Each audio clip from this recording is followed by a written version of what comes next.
An increase of car break-ins in West Point, what police say can keep drivers and their vehicles safe. Plus, a Starkville trail proposal has been stalled for years. What the holdup in the process has been. And the Bulldogs' rough start to the season, how Mississippi State football is dealing with 3 tough losses in a row.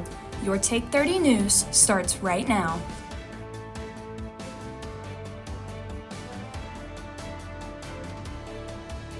Good evening and welcome to Take 30 News. I'm Raylen Ladner. And I'm Aubrey Carter. West Point Police Department is gathering information in hopes to catch the ones responsible for multiple car break-ins this week.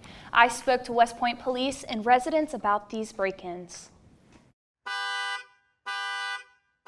I know it's too much of it, it's too much crime. West Point resident Clark Williams is talking about the rash of car break-ins. Most of our suspects we've seen are walking up and checking door handles and only breaking into cars that are unlocked. West Point experienced at least 10 reported break-ins in the last week. Law enforcement says these robberies happen between midnight and 5 a.m. and usually over the weekend. Too many years ago in Chicago, they said they confiscated 3,000 guns. They came from Mississippi home burglars, so they make a lot of money on the street. To stay safe, Officer Lay suggests turning on your porch light, taking valuables inside your home, but most importantly, if you're locking your cars, chances are you're not going to get broken into. West Point Police Department said that locking your car with the clicker isn't the most reliable way, and the best way to assure that your car does not get broken into is by manually clicking the lock button on the side. The police department also said that college students tend to be the targets of these car break-ins. I think a lot of people know that college kids aren't the most responsible. Some people leave their cars unlocked. Some people just don't really care about leaving stuff out in the open because they've never had stuff stolen from them before. So I think that's what makes them easy targets. Red Point, along with many other apartment complexes in Starkville, have experienced a spike in car break-ins. It kind of brings me down a little bit. I had a little bit more faith in humanity, and seeing people steal from other people, especially college-age students who are just trying to get their life together and start a career, kind of sucks. People taking advantage of college kids. Lay says overall situation awareness is key to staying safe in any situation. If you have any more information, please reach out to the West Point Police Department. They're looking for Ring doorbell footage and tips to help find the suspects. And the Rails to Trails Conservancy is a national organization whose mission is to transform disused railroad corridors into multi-use trails. And the city of Starkville has been working toward turning its out-of-service tracks into a pedestrian-friendly route. And there is just one holdup. But they just won't let it go. Starkville city leaders continue the push for transformation of the unused railroad tracks running straight through the city into a walking, biking trail for the community. Talk to any number of entities I can come up with who might be able to have some influence in that regard. But so far, the railroad is a pretty powerful beast. Back in 2019, the city's Board of Aldermen requested to work with the Kansas City Southern Railway Company to repurpose the tracks through the Rails to Trails organization. It is about a 6-mile run that you could jog on, you could walk on, you could bike on. And it's not just for recreation, it could conceivably be for transportation as well. Even after many attempts, the railway company is still holding their ground and not releasing ownership of the tracks to the city of Starkville. I've continued to try to get some movement or some support or make some effort to try to get them to release it, or respond, or come visit us and tell us why. Mayor Sproul hopes for a change of heart sooner than later, as the trail would be beneficial to Starkville in many ways. That'd be great. Like, I can go get food, I can be more outdoors, I can almost make it both a recreational and like a usage thing. These railroad tracks have been out of service for several years, but they still run directly through Starkville. So the trail could serve as a main corridor for community members who prefer biking or walking as their main mode of transportation. It could link up different parts of the town that would make it more feasible for people to ride bikes if they were sort of on the fence about it. After years of efforts to repurpose the tracks, Mayor Sproul is on the hunt to find a solution to make this dream a reality. If there's a nuclear option for me, I'm am inclined to take nuclear options if they're available and I can't do anything any differently, but I really haven't discovered one yet. So, As home to Mississippi State University and a town of nearly 25,000, a pedestrian and bike-friendly route to get around is something many are hoping for. The new owner of the tracks, Canadian Pacific Kansas City Railway Company, has yet to grant a request for comment, but we will keep you updated as the story develops. Thank you so much, Aubrey. Now it's time to turn to our Take 30 meteorologist, Scott Brown. Scott, what does this weekend look like for us? Well, it's going to be a rainy weekend here in northeast Mississippi as we continue to see the remnants of Helene work their way over and into our area. We'll see this rain continue through the day today and into tomorrow. Now, Helene was a very strong Category 4 hurricane at landfall here in the Big Bend region of Florida. And you can see we've got a lot of rain from this storm over in Georgia, South Carolina, and Florida. So some devastating effects in Florida this weekend. And you can see winds. We've got heavy wind all across the south right now, and we'll continue to see that this weekend. Thanks so much, Scott. West Point High's Career Technical Program hosts an annual fall festival going on for about 18 years now. Students, a part of Future Farmers of America, and other organizations have partnered together to sell mums, yard decorations, furniture, candles, and so much more. The Fall Festival started September 25th and is open to the public from 8 a.m. till around 3. This is primarily kind of the way we pump up our funding for our FFA program in the fall, get some community exposure, and it has just grown and grown and grown, and that's kind of the thing we take pride in. I tell the kids to think of this more as a business class than anything else, and this is their hands-on experience. All proceeds made at the fall sale go to FFA and other organizations for future competitions. And coming up, see one MSU's alumna's rock and work on display. Don't go away. Over the declining health of the world's oceans, veterinary students at Mississippi State are learning how to rescue and rehabilitate vulnerable marine animals. Through a unique partnership between the College of Veterinary Medicine and the Institute of Marine Mammal Studies in Gulfport, Mississippi, students are experiencing the chance of a lifetime.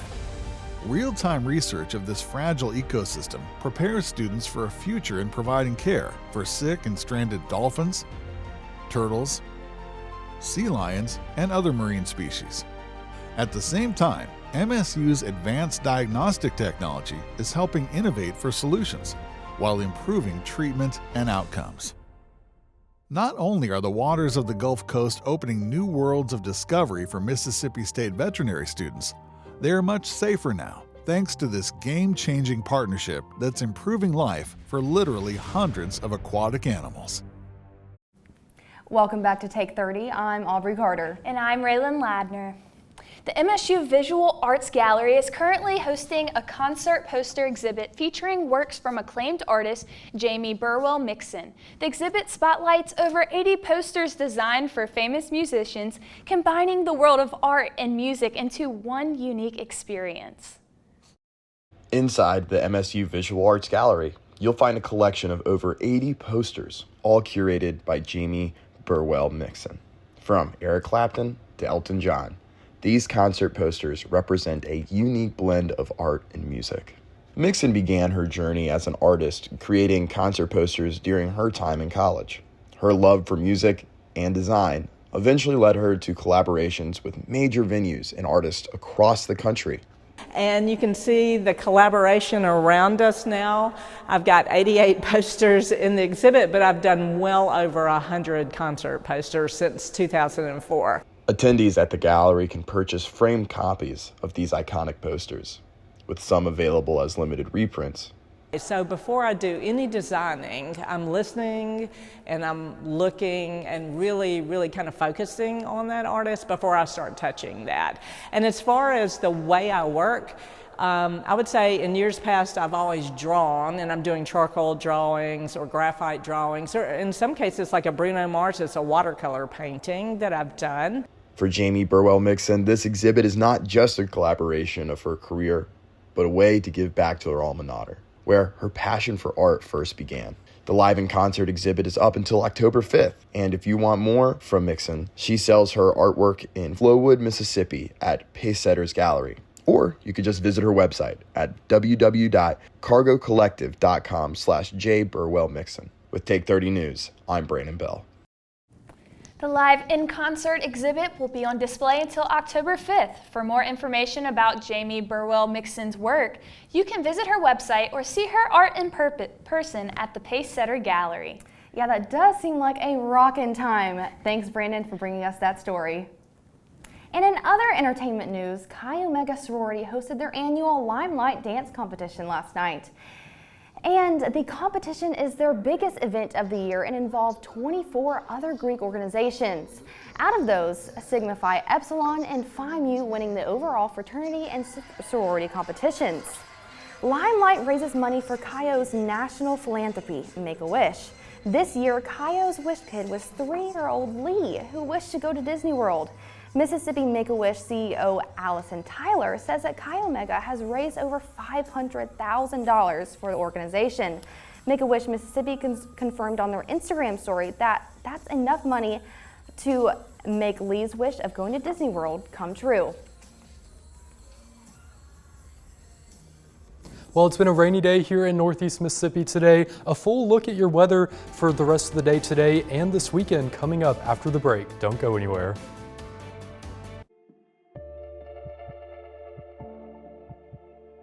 Discovery.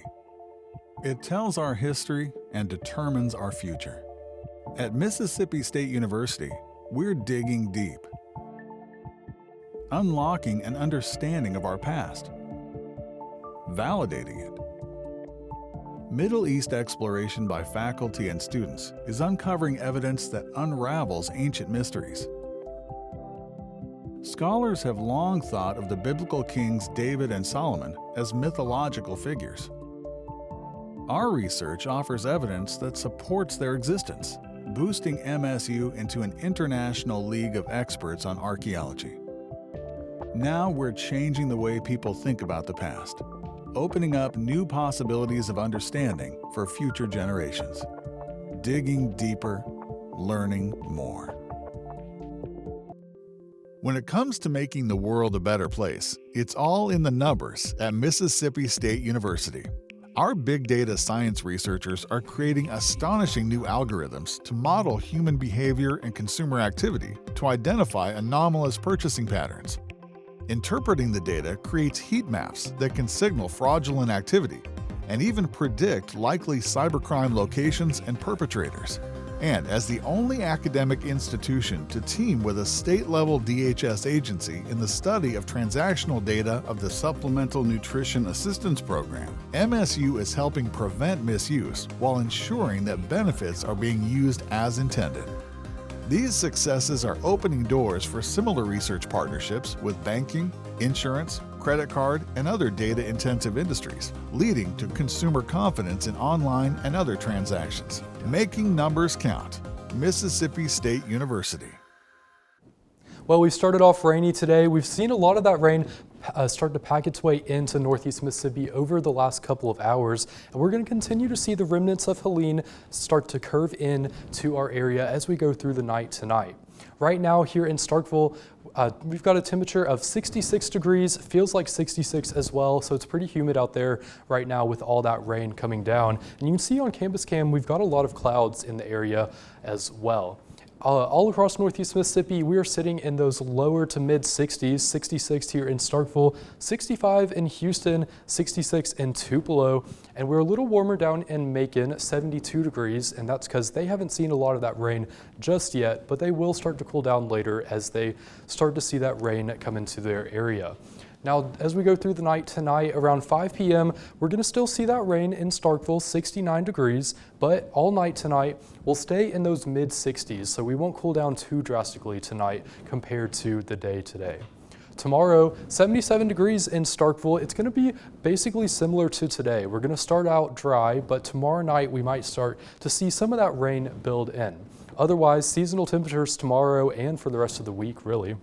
So let's check out that rain. So starting tonight at 8 o'clock, we're going to have basically all of our viewing area covered in rain, but this rain's going to start to clear out as it moves into Alabama overnight tonight. So tomorrow morning around 8 a.m. will be dry, cloudy but dry. And then through the day on Saturday, we'll start to see some very isolated chances of showers build in, especially tomorrow night and tomorrow evening. But overnight, Saturday and into Sunday, we're going to completely clear out and just be left with clouds on Sunday with just some few spotty showers across northeast Mississippi. Now, we just had Helene make its way through Florida and up in to the southeast United States, and now we've got a new area of interest here in the western Caribbean. There's a disorganized storm located right here in the western Caribbean, and it's set to move its way into the Gulf of Mexico. Here's that 7-day forecast. This weekend, 82 on Sunday, 83 on Monday. It'll be a warm start to the week next week. Beautiful work week ahead. Come and Go Bull, take a look into the Bulldogs' rough start to the season and how MSU football is dealing with a 3-game losing streak. The sense of place. We all have it. Often grown from deep roots in small-town communities. At Mississippi State University, our Carl Small Town Center is strengthening these ties. With nearly 40 years of making a difference, we're revitalizing communities into welcoming places to work, live, and congregate. By weaving together the best pieces of our past with modern technology and amenities, we're creating the hometowns of the future. Places where lifetime memories can be made, where you have all the things you need, along with all the things you want. Through partnerships with our communities, we're identifying improvement opportunities, recommending paths forward, and creating the plans for a better tomorrow.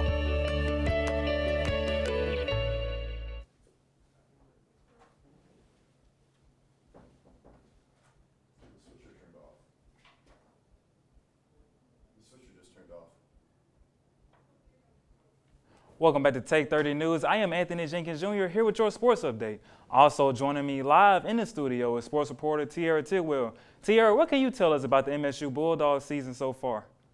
Well, Anthony, the Mississippi State Bulldogs are off to an unexpected start to this season. They have now fallen to a 1-3 record after their most recent loss to the Florida Gators. Not only is this unfortunate start disappointing to Bulldog fans, but also head coach Jeff Lebby and the players. Well, I'm surprised on sitting here and our record is what it is, and that was never the expectation, that was never the thought, that was never the plan. This is what head coach Jeff Lebby says about the Bulldogs' rocky start to the 2024 season. They kicked the season off with a huge win against Eastern Kentucky, winning the matchup against the Colonels 56-7. This gave Bulldog fans excitement for what the rest of the season could bring. In their second game, they were on the road to take on Arizona State and face their first loss of the season, falling short to the Sun Devils 30-23. In their third game, the Bulldogs were back at home to take on Toledo, a game in which, according to Fox Sports, they were nearly 11-point favorites to win. They were dominated by the Rockets and lost the matchup 41-17. In their most recent matchup, they opened conference play against Florida at home. While they did show some fight, the Bulldogs were dominated again, losing to the Gators 45-28. With this tough loss to Florida, Mississippi State is left with a 1-3 record. Head coach Jeff Lebby said the team has a choice to make. We got guys that want to win, and that's part of putting it on the line and playing inside this arena. Things don't go the way you want them to go. It's frustrating. It's disappointing. We got a choice to make. And how are we going to go operate? How are we going to respond? What are the things that we're going to do to make sure that we're fighting like heck every single day to get it fixed and putting our best foot forward? Running back Devon Booth says that even though the team's loss to Florida was disappointing, they have to focus on what's next. We were disappointed, but, it was nothing negative. Everybody was picking each other up. It's nothing we can do. It already happened. It's in the past. So, we have to focus on the future, get ready for the next opponent.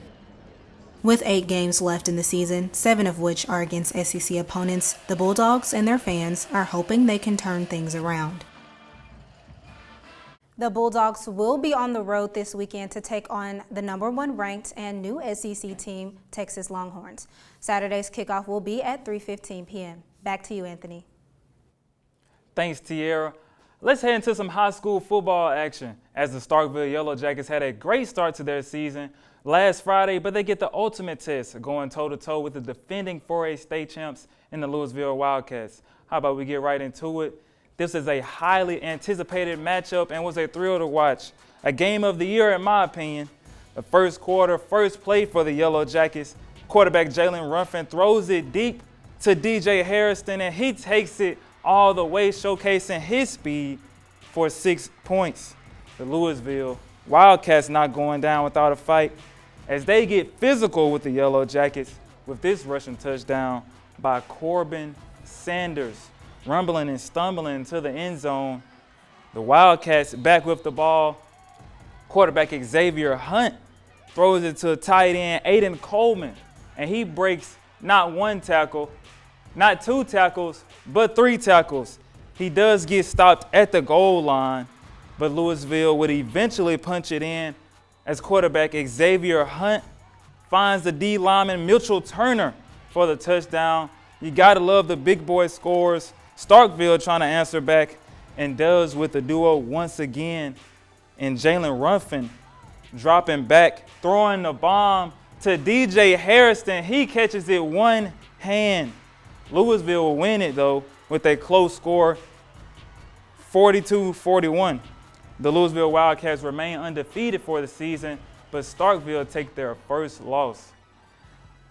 The MSU volleyball team are on fire right now as they are on a 5-game winning streak. After starting with a 1-3 record for the season, the team shakes back with a sweep over Southern Miss at home and wins the Green Wave Classic in Louisiana. The team now has a 6-3 record for the season with their winning streak and has some weekly awards, as McKenna Yates is named the SEC's Co-Defensive Player of the Week. The Lady Bulldogs are set to play their SEC opener on the road against South Carolina tonight at 6 p.m. Eastern. The game will be streaming live on SEC Network.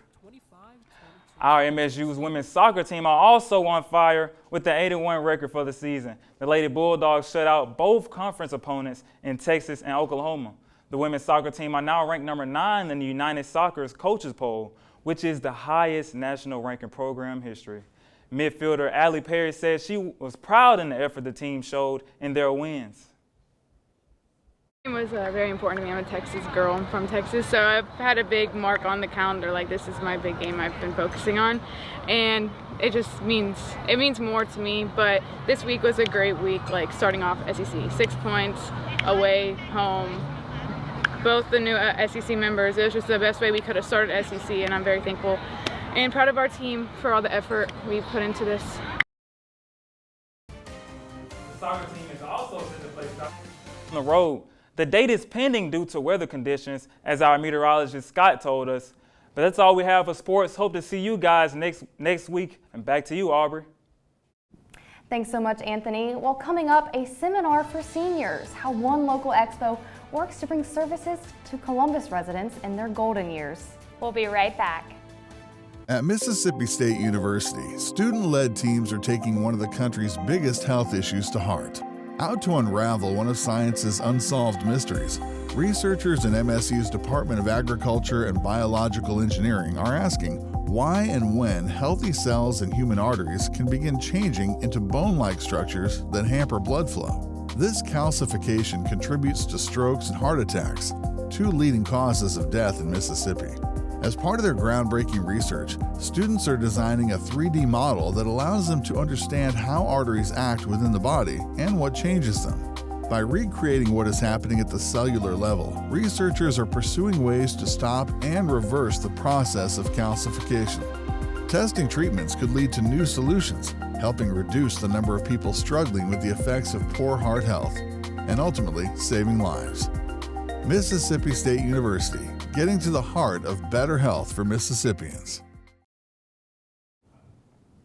Welcome back to Take 30. I'm Raylen Ladner. And I'm Aubrey Carter. Well, seniors filled Columbus Place in a friendly city to hear how to live a healthier lifestyle. Yes, and we did say seniors, not really the kind that you would find in a high school or college, but our Mike Cassidy explains. think it's wonderful. I think it's a good thing to have. And it's wonderful for people like me who didn't know it was going to happen. On September 26th, WCBI News Station played host to the 9th Annual Senior Expo. Yeah, we start planning 6 months out to get it organized and to pick the venue, and then also trying to go ahead and start trying to get the vendors lined up for the event. And then we start promoting it a month out, and then the day of, we just start setting up at 8 o'clock, and we open the doors at 9. The expo featured many agencies to discuss the services and benefits available. I really enjoy talking about spinal health and posture and ways that they can keep their spine mobile and flexible and healthy. We want to make sure they stay upright. In addition to these aforementioned services, the Walgreens here is offering free flu shots to any senior citizen who wants one. If people would come out, they would feel a lot better to know that there are so many things that seniors can do to have at their exposure. No, we just appreciate people coming out and supporting it, and you know, we look forward to doing it again next year in September, so go ahead and be looking forward to some information coming out on it. A total of 26 vendors from all around the Delta region showed up for the expo this year. In Columbus, for Take 30 News, I'm Michael Cassidy. For more information on the event, follow us on social media. And Scott, can you give us one more look at our weather? Absolutely. So this weekend, tomorrow, we're going to be a little rainy, but Sunday will dry off some, 82 degrees. And then next week, for the work week, a beautiful and warm week ahead. Monday, 83 degrees, and Tuesday, 85. And here's a look at that campus cams and those clouds and that rainfall on campus right now. Well, thank you so much. We really appreciate y'all joining us today. Make sure to keep us up on our socials. Have a good night.